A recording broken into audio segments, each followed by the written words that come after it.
सरफराज साहब, आपका बहुत बहुत स्वागत है लाइव 24 न्यूज पर। क्या एनालिसिस पर पता चल रहा है? एक तरफ सत्ता परिवर्तन हो रही है, बिहार में डबल इंजन की सरकार चल रही थी, डबल इंजन के सहारे बिहार को डेवलपमेंट में ले जाने की बात कही गई। अब विपक्ष ये भी आरोप लगा रहा है, इस बात पर गौर करिएगा। विपक्ष आरोप लगा रहा है कि विपक्ष का कहना है कि नीतीश कुमार कहीं ना कहीं जो है वो जकड़ा गया है, यानी उसको घेर लिया गया है, जिसके कारण अब राज्यसभा भेजा जा रहा है। क्योंकि बिहार विधानसभा चुनाव में ठीक उससे पहले 10,000 लॉलीपॉप देकर के लोगों से वोट लिया गया और उन सारे वादों को अब पूरा नहीं करके ताकि नीतीश कुमार को उठाकर राज्यसभा भेज दिया जाए तो सीट खाली हो जाएगी। बीजेपी के पास मुद्दा बन जाएगा कि आप मुख्यमंत्री नहीं रहा तो हम क्या कर सकते हैं, अब हमारी मुख्यमंत्री बनी है, हम लोग व्यवस्था के साथ काम करेंगे।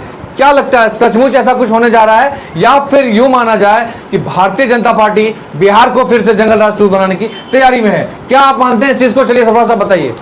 जी बिल्कुल। पहले तो सबसे पहले आपका व्यूअर्स जितने भी हैं, हमारी लाइव न्यूज़ 24 के सब्सक्राइबर जितने भी व्यूअर्स हैं, सबको आप सबका बहुत बहुत शुक्रिया लाइव न्यूज़ 24 से जुड़ने के लिए।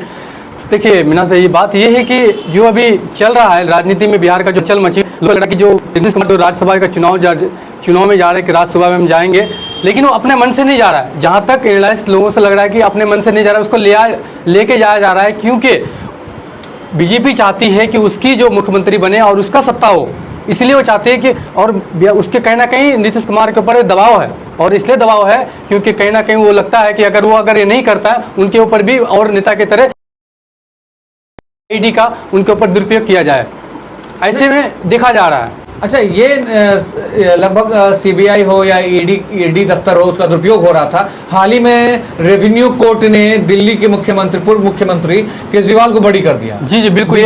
बीजेपी नहीं लगता है कि इसमें साजिश की थी? केजरीवाल को जेल भेजने की वजह तो सामने आ गया था कि भाई केजरीवाल जी को दिल्ली में शराब घोटाले मामले में जेल भेजा गया। उसके बाद फिर लास्ट में कोर्ट ने कहा कि केजरीवाल जैसा ईमानदार व्यक्ति नेता हो नहीं सकता है। तो फिर कैसे बीजेपी षड्यंत्र रच रही है? ये इस बात को सब मान रहा है, विपक्ष यही चीज कह रहा है कि जो एजेंसियां हैं उसका दुरुपयोग नहीं होना चाहिए।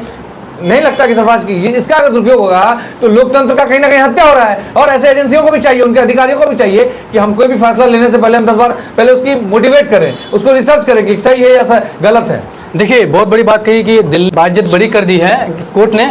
आप ये सोचिए कि उनको कितने दिन जेल में रखा, उसके जितने भी मंत्री थे, आम आदमी पार्टी को खत्म करने की पूरी साजिश रची गई थी वो उस एजेंसी के द्वारा, और साक्ष्य में क्या मिला? कुछ भी नहीं मिला उसको। लेकिन ये बिहार की जो बात है, बिहार में वो चाहते हैं कि यहाँ पे बीजेपी का शासन चले और बीजेपी का मुख्यमंत्री हो। और ये लगता है कि जो नीतीश कुमार ने जो लॉलीपॉप देकर के सरकार बनाई थी, पब्लिक यहाँ की जनता ने 10-10 हज़ार रुपये लेकर के जो सरकार बनाया था कि इंडिया की कहीं ना कहीं जीडीओ को खत्म करने की साजिश रची जा रही है। अच्छा, ये नहीं लगता है कि सरफराज कि अगर ऐसी मामला सामने आ रहा है खुल करके, नीतीश कुमार की पार्टी को अंदर से तोड़ने की भी बात कही जा रही है कि तोड़ा जा सकता है? ललन सिंह इस मामले पे चुप भी साधे हुए हैं। ललन सिंह मीडिया से बात करते हुए उन्होंने ललन सिंह एक बात कही है। ललन सिंह ने कहा कि मुख्यमंत्री जी का फैसला है, वो जो उनका फैसला है वो सराखों पर है। तो नहीं लगता है कि जेडीयू में कुछ ठीक नहीं चल रहा है? जेडीयू के कार्यकर्ता जो है बाहर दफ्तर के बाहर रोना पिटना कर रहे हैं, कह रहे हैं कि ये गलत हो रहा है, भारतीय जनता पार्टी बिहार का बेड़ा गर्क करने में लगा है। जी बिल्कुल। अभी पटना सीएम आवास के सामने देख लीजिए कि घेराबंदी करके रखे हैं और जितने भी कार्यकर्ता जीडीयू का है वो हंगामा कर इसलिए कर रहे हैं कि वो चाहते ही नहीं कि सीएम बदल जाए। वो चाहते नहीं, क्योंकि जो ललन सिंह की बात कर रहे हैं, ललन सिंह कहीं ना कहीं वो बीजेपी का ही मेन आदमी है।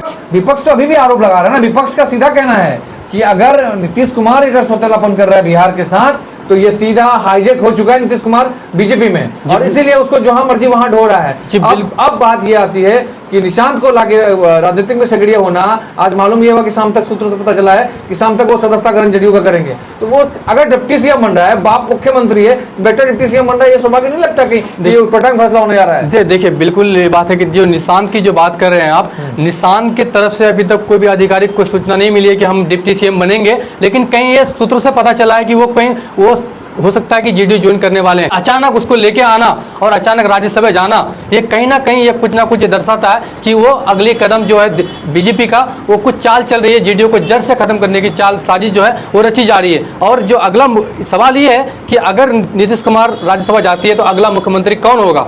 इसमें दिलीप जायसवाल का नाम आता है, सम्राट चौधरी का नाम आता है, विजय सिन्हा का नाम आता है। ये बड़े बड़े नेता जो है बीजेपी के। एक मिनट में रुकना चाहूंगा सरफराज जी। देखिए, ये आपने कहा विजय कुमार सिन्हा का नाम आता है, सम्राट चौधरी का नाम आता है, क्योंकि इन सब पे दाग लगे हुए हैं। मालूम होना चाहिए ये लोग क्राइम से रिलेटेड हैं, इन पे ऐसी धाराएं हैं कि जो ये सजाए आफ्ता होना चाहिए था, क्योंकि सरकार है।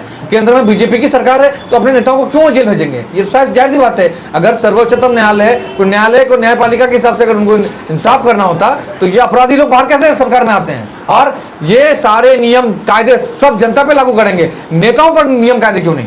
देखिए ये तो सवाल है ना। सवाल ये भी है जी, बिल्कुल आपका सवाल जायज है। ऐसी ना जी, अभी वो मोकामा से विधायक है, उनके ऊपर क्या मर्डर केस था? ये चुनाव से पहले गया सिंह यादव की हत्या करवा दिया जी, हत्या करवा दिया था। चुनाव में हत्या हुआ, चुनाव में हत्या कर, फिर उसके बाद देखिए बातचीत बड़ी होकर के आया है, अभी विधायक है मौजूदा, को कहीं ना कहीं तोड़ने की साजिश रची जा रही है। और यानी ये तो पहले भी स्पष्ट हो गया था ना। नीतीश कुमार कब वो थका महसूस करने लगे, क्योंकि ललन सिंह जब बीजेपी से हाथ मिला लिए जाकर के, जब वो राष्ट्रीय अध्यक्ष थे जेडीयू के, तब ललन सिंह ने गेम कर दिया था, क्योंकि बीजेपी में जाने का मतलब यही था कि अब जो है बीजेपी जेडीयू को अंदर से हाईजैक